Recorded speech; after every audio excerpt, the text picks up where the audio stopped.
Hello students, welcome back again to Udit Pharmacy and today we will discuss about again chemical nature of natural drugs. आज हम second lecture discuss करेंगे fifth chapter का chemical nature of natural drugs. Chemical nature देखेंगे natural drugs का, जैसे कि वो drugs हो सकती हैं एल्केलॉइड्स के बारे में हम लास्ट में पढ़ चुके, ग्लाइकोसाइड्स के बारे में पढ़ चुके. आज हम फर्स्ट ऑफ ऑल डिस्कस करेंगे टैनिन के बारे में. सो चलिए लेक्चर को शुरू करते हैं. Define tannin. अब टैनिन होता क्या है, सबसे पहले इंट्रोडक्शन देखते हैं टैनिन का. Tannin are the derivative of polyhydroxy benzoic acid. जो टैनिन्स होते हैं वो किसके डेरिवेटिव होते हैं? पॉलीहाइड्रोक्सी बेंजोइक एसिड के डेरिवेटिव होते हैं and are capable of precipitating protein. और इनके अंदर टैनिन्स के अंदर इतनी क्षमता होती है कि ये प्रोटीन को प्रेसिपिटेट कर सकें. Classification of tannin. टैनिन को किस दो भाग में क्लासिफाई किया गया है. First one is pseudo tannin, second one is true tannin. अब ट्रू टैनिन को तीन पार्ट में फर्दर डिवाइड किया गया है. Complex tannin, condense tannin and hydrolysable tannin. Hydrolysable tannin को फिर से दो पार्ट में डिवाइड किया गया है, एल्गी टैनिन एंड गैलोटैनिन्स. राइट, ये क्लासिफिकेशन है छोटा सा टैनिन का. इसके बाद true tannin. First of all, true tannin, these are amorphous compound soluble in water having high molecular weight. They are of two type. अब देखिए जो true tannin होते हैं वो क्या है? amorphous compound है. amorphous मतलब ऐसे कंपाउंड जिनकी एक फिक्स्ड स्ट्रक्चर नहीं होती है, कोई भी डेफिनेट स्ट्रक्चर नहीं होती है, ऐसे कंपाउंड्स होते हैं amorphous कंपाउंड. और ये जो ट्रू टैनिन्स होते हैं ये इजीली सोल्यूबल हो जाते हैं वाटर के अंदर. जो इनका मॉलिक्यूलर वेट होता है वो हाई होता है. और फिर से ट्रू टैनिन को जो क्लासिफाई किया गया है वो फर्दर टू टाइप में क्लासिफाई किया गया है. Hydrolysable tannin. This type of tannin can be hydrolyse with the help of mineral acid. देखिए जो हाइड्रोलाइजेबल टैनिन है ये हाइड्रोलाइज किए जाते हैं किस कौन कौन से मिनरल एसिड्स की हेल्प से? HCl, HNO, H and SO. Right, जैसे कि हाइड्रोक्लोरिक एसिड है या फिर बोल सकते हैं आपका सल्फर ऑक्साइड है, हाइड्रोजन है. इन एसिड्स के बेस में इन्हें क्या किया जाता है? हाइड्रोलाइज किया जाता है. Hence called hydrolysable tannin. और यही सारे कंपाउंड्स कहलाते हैं हाइड्रोलाइजेबल टैनिन. अब जो हाइड्रोलाइजेबल टैनिन है इसे फिर से फर्दर दो टाइप में डिवाइड किया गया है. First one is gallitannin. Gallitannin are the hydrolysis product is gallic acid. जैसे कि एग्जांपल हो सकता है क्लोव या फिर र्यूबार्ब. ये एग्जांपल हो सकते हैं गैलीटैनिन के. अब एल्गीटैनिन. एल्गीटैनिन में the hydrolysis product is ellagic acid. जो बोल सकते हैं जैसे कि जो प्रोडक्ट गैलिक एसिड के साथ हाइड्रोलाइज किए जाए वो होते हैं गैलीटैनिन. जैसे कि एग्जांपल क्लोव या फिर रूबार्ब. दूसरी चीज एल्गीटैनिन में जो कंपाउंड्स हाइड्रोलाइज किए जाएं किसके साथ? एलेगिक एसिड के साथ, वो कहलाते हैं एल्गीटैनिन. जैसे कि बेहडा या फिर मैरोबैलन. उसके बाद सेकंड आ जाता है condensed tannin. What are condensed tannin? They cannot be hydrolyzed if they are subjected for hydrolysis.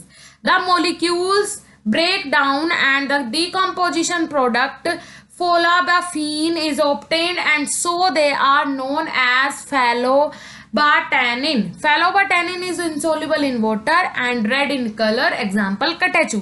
देखिए जो कंडेंस टैनिन होते हैं ये क्या हाइड्रोलाइज्ड के लिए प्रिपेयर किए जाते हैं, लेकिन क्या ये डीकम्पोज्ड प्रोडक्ट होते हैं. राइट, डीकम्पोज्ड प्रोडक्ट कैसे? जिन्हें डीकम्पोजिशन प्रोसेस से इन्हें प्रोड्यूस किया गया हो, इन्हें निकाला गया, आइसोलेट किया गया हो, वो कहलाते हैं फेलोबाटैनिन. और ये इनसोल्यूबल होते हैं वाटर के अंदर. वाटर के अंदर इनकी सोल्यूबिलिटी बहुत कम होती है और दिखने में किस कलर के होते हैं? रेड कलर के होते हैं. राइट, जैसे कि एग्जांपल हो सकता है कटेचू. उसके बाद स्यूडोटैनिन. अब what are pseudotannin? These are tannin like substances having low molecular weight. ये इस टाइप के टैनिन होते हैं जिनका मोलिकुलर वेट बहुत लो होता है. एग्जाम्पल एलिक एसिड या फिर क्लोजेनिक एसिड. ये कुछ इस टाइप के टैनिन होते हैं जिनका जो मोलिकुलर वेट है वो बहुत कम होता है. सेकंड वन आता है प्रॉपर्टीज यूजेस ऑफ टैनिन। अब प्रॉपर्टीज और यूजेस क्या हो सकते हैं टैनिन के? Tannin are soluble in water, dilute, alkalis, alcohol, glycerine. जो टैनिन होते हैं वो सोल्यूबल होते हैं किसके अंदर? वाटर के अंदर सोल्यूबल होते हैं। दूसरी चीज डाइल्यूट, एल्केलाइज है ये, अल्कोहल, ग्लिसरीन। देखिए किस किस के अंदर सोल्यूबल होते हैं टैनिन्स? वाटर के अंदर। एल्केलाइज नेचर मीन्स एल्केलाइज क्या, जो बेसिक नेचर के कंपाउंड्स रहते हैं उनके अंदर। अल्कोहल के अंदर, ग्लिसरीन के अंदर, इन सब के अंदर सॉल्युबल रहते हैं कौन? Tannins. Tannins are insoluble in other organic solvents. जैसे कि हमने अल्कोहल ले लिया, ग्लिसरीन ले लिया, इनके अलावा जो अदर ऑर्गेनिक सॉल्वेंट्स रहते हैं उनके अंदर टैनिन्स इनसॉल्युबल रहते हैं। Third one is tannin have a bitter and astringent in taste. Tannin जो टेस्ट होता है टैनिन का वो बिटर, कड़वा, एस्ट्रिंजेंट मतलब एक पंजेंट इफेक्ट रहता है, इनका टेस्ट रहता है। इसके बाद यूजेस ऑफ टैनिन। अब टैनिन का यूज क्या होता है? As astringents, use as a astringent. Astringent का मतलब क्या होता है? जो एस्ट्रिंजेंट ऐसे प्रोडक्ट होते हैं जो ब्लड, आपको कहीं पे चोट लगी है उसमें से ब्लड निकलता है, तो अगर वहां पे एस्ट्रिंजेंट प्रॉपर्टी की जो क्रीम्स हैं या फिर लोशन वगैरह वहां पे अप्लाई कर दिया जाता है तो बंद हो जाता है, राइट। मीन्स पंजेंट तो इनका टेस्ट रहता है। दूसरी चीज जो एस्ट्रिंजेंट रहते हैं बाइंडर का काम करते हैं, right. Second one is causes contraction of smooth muscles. जो टैनिन्स होते हैं वो स्मूथ मसल्स को कॉन्ट्रैक्ट करने का काम करते हैं। Used in leather industries. Tannins leather industries में यूज होते हैं, इंक्स इंडस्ट्रीज में यूज होते हैं, डाइज के लिए यूज होते हैं, डाइज को बनाने के लिए यूज होते हैं।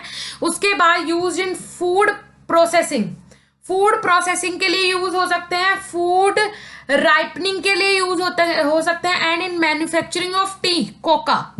देखिए जो टैनिन्स होते हैं इनका यूज इंडस्ट्रीज में भी होता है मेनली, जैसे कि टी बनाने के लिए टैनिन्स का यूज होगा, उसके बाद इंक्स बनाने के लिए इंडस्ट्रीज में, लेदर की इंडस्ट्री में यूज होगा, फूड प्रोसेसिंग में यूज होगा, डाइज बनाने में यूज होगा। तो बहुत सारे यूज हो सकते हैं टैनिन्स के कंपनी में भी, इंडस्ट्रीज में भी।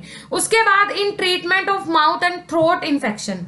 जो टैनिन्स हैं वो यूज होते हैं किसके लिए? माउथ और थ्रोट के इन्फेक्शन को खत्म करने के लिए भी टैनिन यूज होते हैं। Tannins are also use as dental product. Tannins जो हैं वो एज अ डेंटल प्रोडक्ट भी यूज किए जाते हैं, राइट।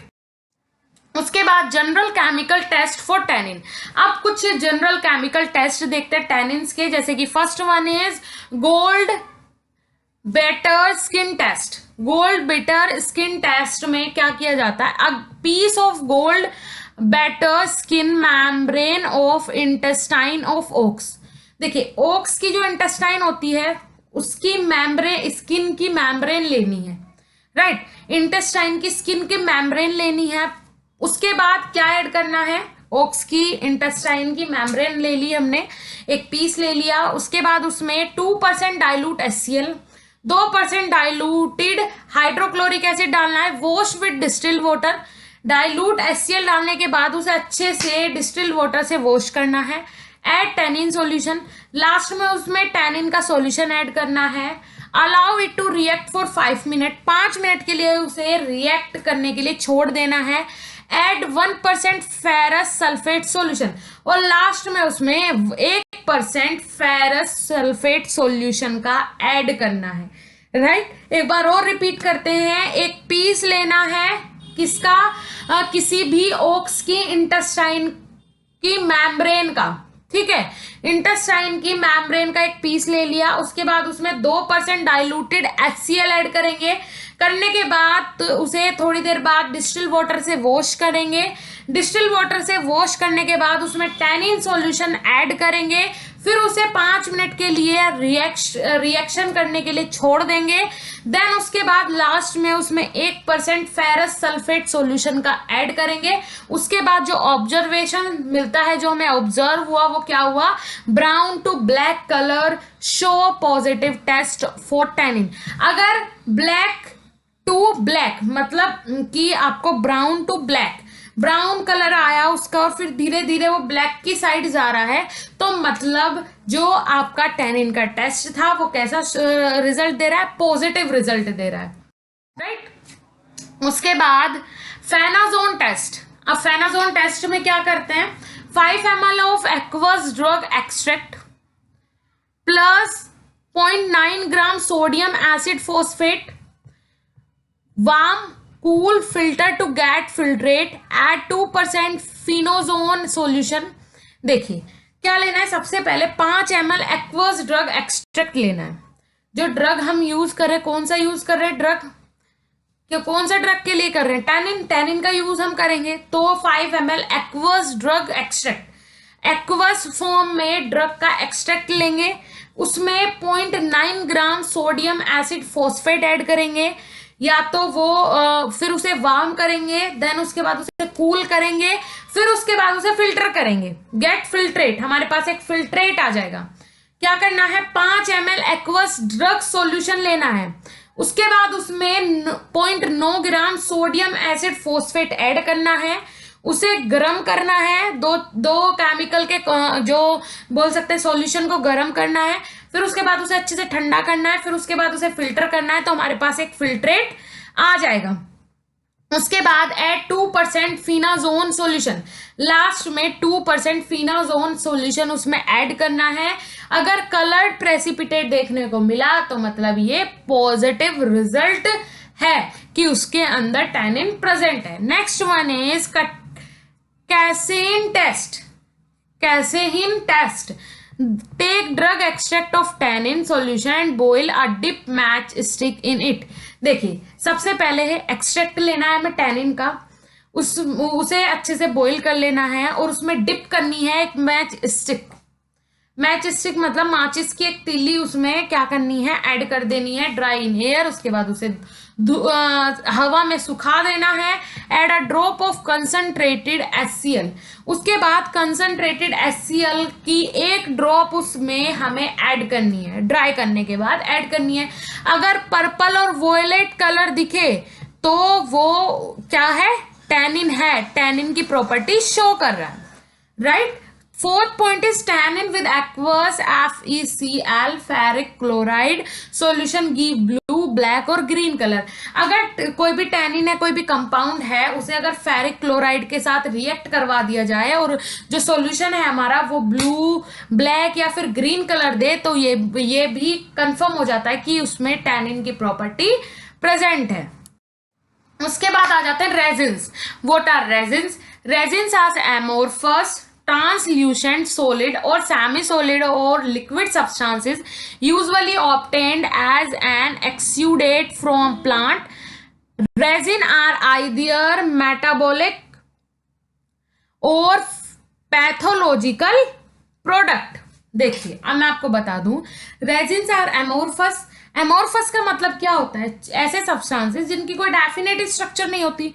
ट्रांसल्यूशन, ट्रांसल्यूशन का मतलब समझ लीजिए आप, ट्रांसपेरेंट मतलब पारदर्शी। सॉलिड और सेमी सॉलिड और लिक्विड सब्सटेंसेस या तो सॉलिड फॉर्म में भी हो सकते हैं, सेमी सॉलिड फॉर्म में भी हो सकते हैं और लिक्विड सब्सटेंसेस भी हो सकते हैं। Usually obtained as an exudate from plant, और ये एक्सुडेट मतलब कि सीरम की तरह, एक लिक्विड कंपाउंड की तरह प्लांट से बाहर आते हुए दिखाई देते हैं, मिलते हैं। रेजिन आर आइदर मेटाबॉलिक और pathological product. Resins metabolic products भी हो सकते हैं और पैथोलॉजिकल प्रोडक्ट्स भी हो सकते हैं। उसके बाद क्लासिफिकेशन ऑफ रेजिन्स। रेजिन्स को क्लासिफाई किया गया है डिफरेंट ग्रुप्स में। Depending on the functional group present, resin are classified as. देखिए फंक्शनल ग्रुप के हिसाब से रेजिन्स को क्लासिफाई किया गया है। First one is acid resin, example हो सकता है कोलोफेनी या फिर मिर्रे। एस्टर रेजिन, एग्जाम्पल हो सकता है बेंजोइन या फिर स्टोरेक्स। रेजिन अल्कोहल्स, एग्जाम्पल हो सकता है बाल्सम ऑफ पील। उसके बाद mixed resins, resins combination. First one is gum resin, second one है मिक्स्ड रेजिन के हिसाब से क्लासिफाई किया गया है, जो एक साथ कॉम्बिनेशन में रहते हैं, जैसे कि gum resin, example Canada balsam, oleo resin, जैसे कि capsicum, combination of volatile oil and resin. Third one is oleo gum resin. Oleo gum resin के एग्जाम्पल हो सकते हैं एसोफोटिडा या फिर guggul. Fourth one is glycoresin. Glycoresin combination of sugar and resin या फिर balsam, they are the derivative of acid like benzoic acid and cinnamic acid. Example balsam of Peru, balsam of tolu. ठीक है, देखिए जो ग्लाइकोरेजिन्स होते हैं इनमें क्या होता है, ये होते हैं combination of sugar and resin. ये किस किस का कॉम्बिनेशन होता है, शुगर और रेजिन्स का कॉम्बिनेशन होता है। फिफ्थ वन इज है बाल्सम्स। अब ये बाल्सम्स क्या होते हैं, they are the derivative of acid like benzoic acid and cinnamic acid. ये डेरिवेटिव होते हैं एसिड्स के, जैसे कि बेंजोइक एसिड और सिनामिक एसिड के कॉम्बिनेशन। एग्जाम्पल हो सकता है बाल्सम ऑफ पीरू या फिर balsam of Tolu. Next one is general properties of resin. अब रेजिन्स की जनरल प्रॉपर्टीज क्या क्या हो सकती हैं, एमोर्फस इन नेचर। नेचर जो होता है इनका एमोर्फस होता है, मीन्स कोई भी इनकी डेफिनेट स्ट्रक्चर नहीं होती। ठीक है, इंसोल्यूबल इन वाटर, वाटर के अंदर इंसोल्यूबल रहते हैं resins. They are end product of metabolism, किसी भी मेटाबॉलिज्म प्रोसेस का ये एंड प्रोडक्ट होते हैं। On heating they soften and finally melt. अगर इन्हें हीट किया जाए, रेजिन्स को हीट किया जाए, तो सबसे पहले ये सॉफ्ट होना स्टार्ट हो जाते हैं और लास्ट में क्या हो जाते हैं, मेल्ट भी हो जाते हैं easily. Dissolve in alcohol, alcohol के अंदर इजीली डिजोल्व हो जाते हैं। क्लोरोफॉर्म, ईथर, जो ऑर्गेनिक सॉल्वेंट्स होते हैं उनके अंदर इजीली डिजोल्व हो जाते हैं रेजिन्स। वाटर के अंदर मींस एक्वस सॉल्यूशन के अंदर ये डिजोल्व नहीं होते हैं, बल्कि ऑर्गेनिक सॉल्वेंट्स के अंदर इजीली डिजोल्व हो जाते हैं। Burn with characteristic smoking flame, ये इजीली बर्न किए जाते हैं स्मोकी फ्लेम पे। ठीक है, स्मोकी फ्लेम पे ये बर्न किए जाते हैं। Next one is classify carbohydrates. अब सबसे पहले कार्बोहाइड्रेट्स क्या होते हैं, हाइड्रेट्स आर पॉलीहाइड्रोक्सी एल्डिहाइड और पॉलीहाइड्रोक्सी कीटोन और compounds which on hydrolysis gives either of about. देखिए जो कार्बोहाइड्रेट्स होते हैं वो या तो पॉलीहाइड्रोक्सी एल्डिहाइड होंगे या फिर पॉलीहाइड्रोक्सी कीटोन हो सकते हैं। ठीक है, और उसके बाद ये मींस जो अदर कंपाउंड्स भी होते हैं जो हाइड्रोलाइज हो सकते हैं इजीली, वो भी कार्बोहाइड्रेट के अंदर आ सकते हैं। वैसे नॉर्मली अगर देखा जाए कार्बोहाइड्रेट्स को, तो या तो वो पॉलीहाइड्रोक्सी कीटोन होंगे या फिर पॉलीहाइड्रोक्सी एल्डिहाइड होंगे। उसके बाद कार्बोहाइड्रेट को क्लासिफाई किया गया है, वो एक फ्लो चार्ट के थ्रू समझते हैं। Carbohydrate, first one is monosaccharide, second one is disaccharide, third one is oligosaccharide and fourth one is polysaccharide. देखिए मोनोसैकेराइड मतलब one molecule of sugar is called monosaccharide. Disaccharide means two sugar molecule, two molecule of sugar is called disaccharide. Oligosaccharide 2 to 10 sugar molecule, 2 से 10 तक के जितने भी sugar molecule अगर एक combination में तो वो कहलाते हैं ओलिगोसैकेराइड।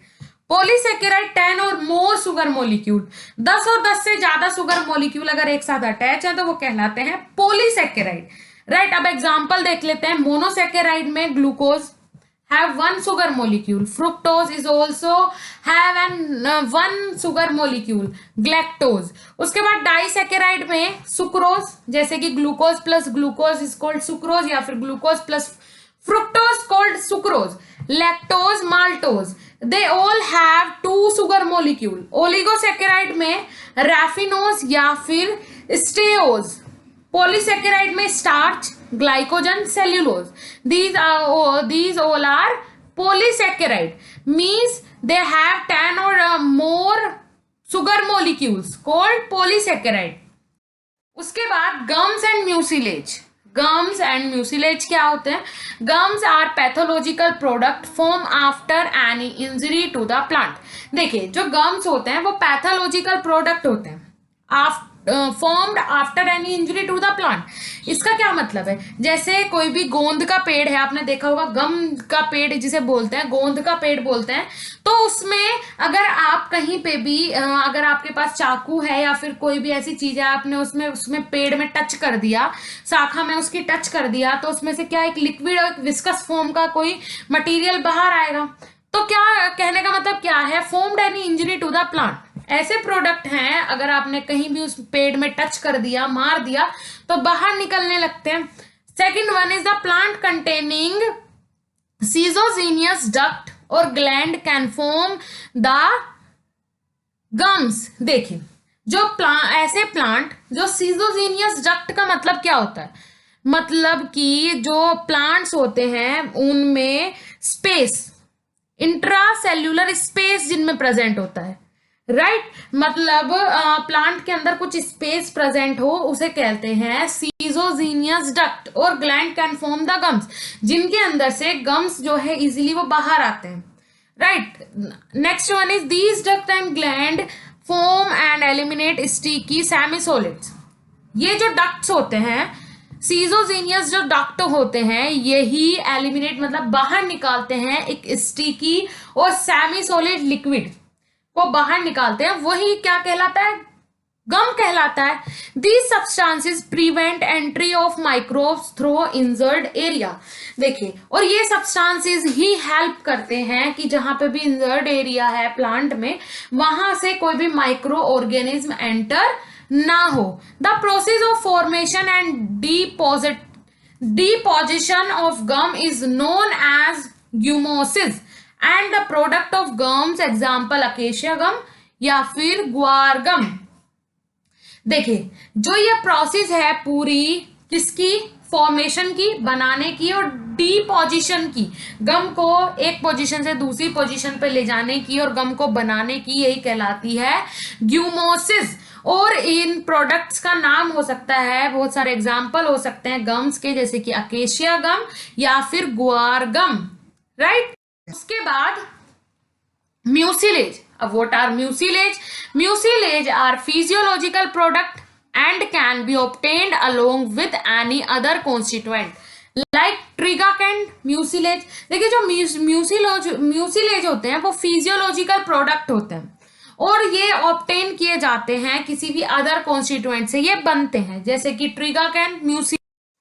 उसके बाद गम्स और म्यूसिलेज में दोनों में डिफरेंस देख लेते हैं। गम्स में फर्स्ट पॉइंट दिया है, gums are translucent and amorphous substances. जो गम्स होते हैं, ट्रांसल्यूसेंट का मतलब क्या होता है, ट्रांसपेरेंट मतलब पारदर्शी, एंड एमोर्फस सब्सटेंसेस ऐसे सब्सटेंसेस हैं कि इनकी कोई भी सेल्यूलर स्ट्रक्चर प्रेजेंट नहीं होती है, एक डेफिनेट स्ट्रक्चर नहीं होती है।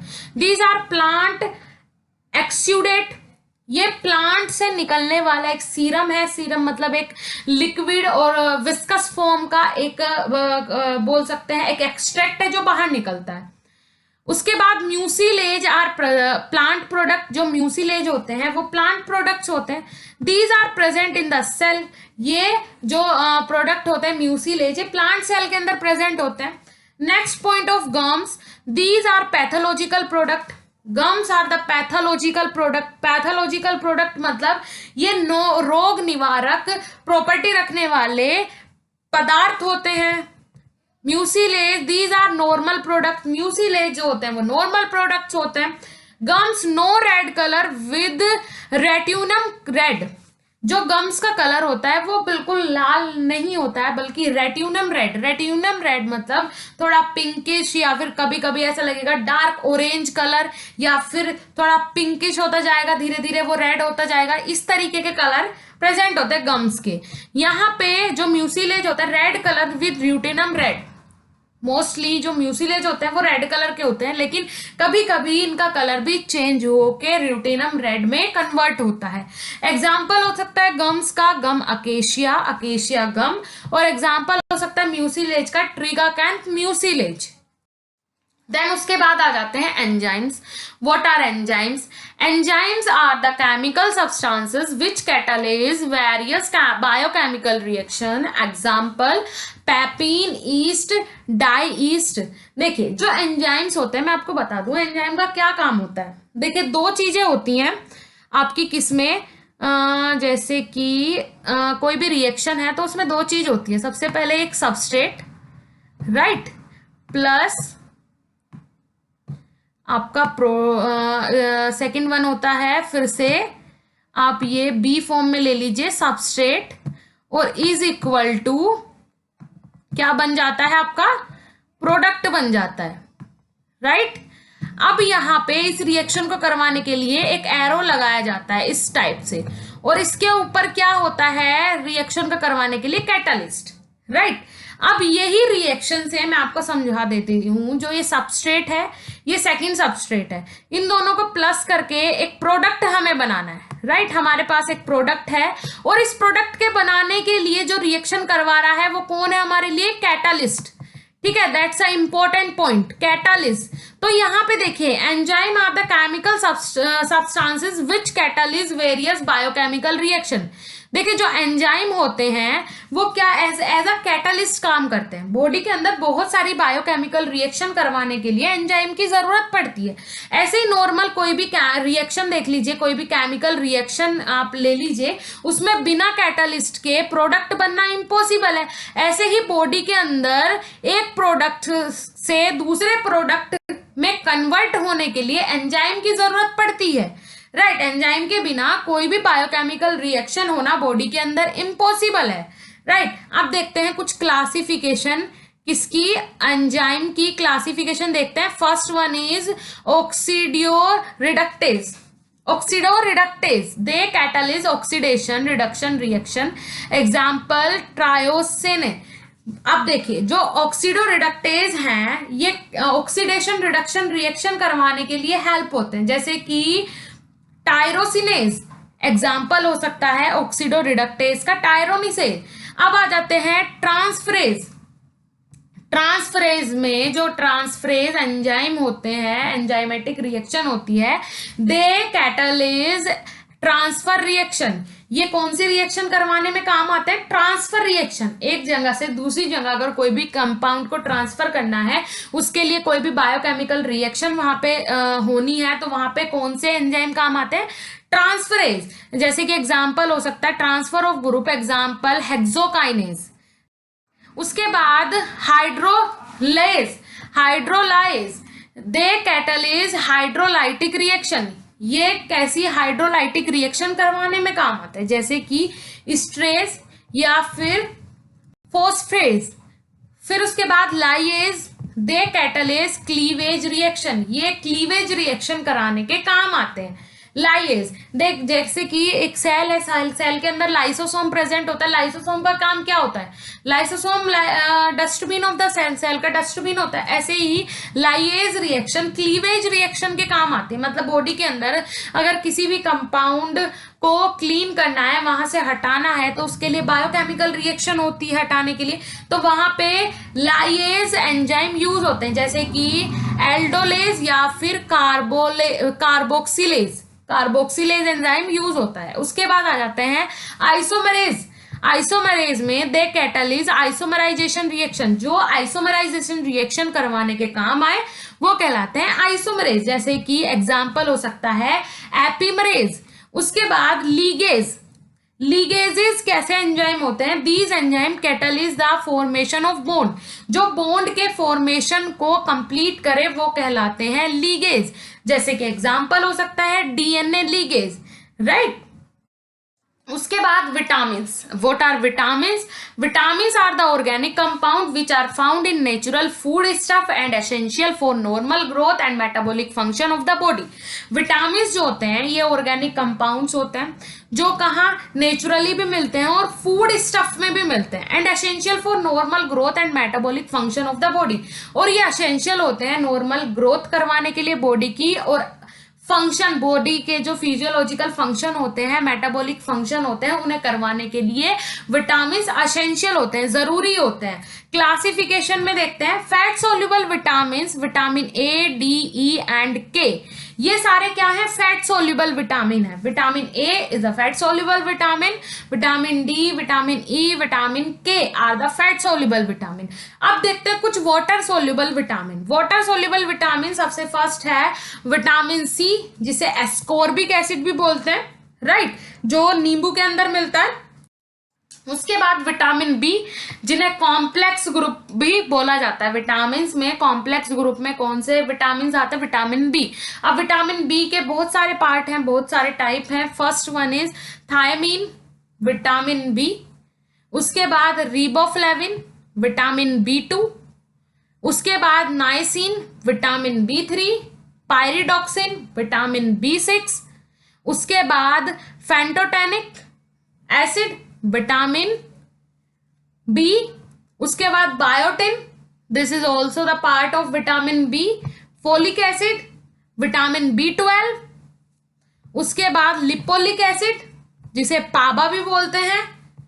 उसके बाद cyanocobalamin, cyanocobalamin is also known as vitamin B12। Folic acid is also known as vitamin B12। Right, ये कुछ पार्ट होते हैं विटामिन बी के। ये क्या है? वाटर सोल्यूबल विटामिन है।